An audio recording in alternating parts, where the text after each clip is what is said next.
How to fix if your Messenger account is temporarily blocked. Hi everyone, welcome back to our channel How to Geek. In today's video, we will simply learn how we can fix if our Messenger account has been temporarily blocked. So you simply want to make sure to watch this video till the end.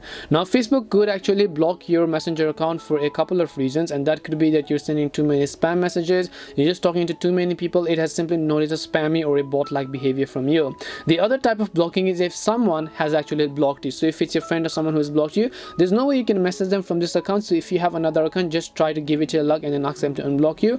But for now, we're only going to be learning how we can fix if Messenger itself has blocked us temporarily. So when Messenger has blocked us temporarily for some kind of reason, the very first thing you want to do is switch your network connection. You might not believe me, but switching a network connection will most likely enable your Messenger app again. For example, if you're using Wi-Fi, try to switch to mobile data. If you're using mobile data, try to switch to Wi-Fi, because this is going to actually change the IP address of your network, and as a result, it's going to trick Messenger into thinking that it's some other people trying to log into the account and from some other location, and just see if that solves your problem or not. If that doesn't help solve your problem, then what you can try to do is just come back and enable Wi-Fi or mobile data, and then check if the Messenger app has an update. If it has, then make sure to update it to the latest version.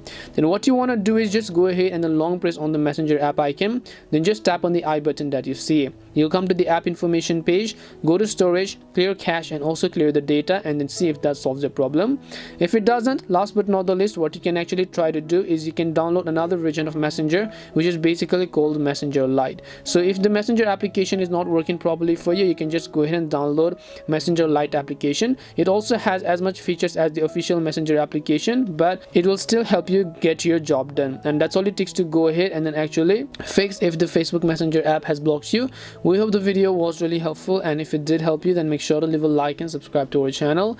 If you have got any more questions, feel free to leave them down. Thank you very much for watching, and see you in the next video.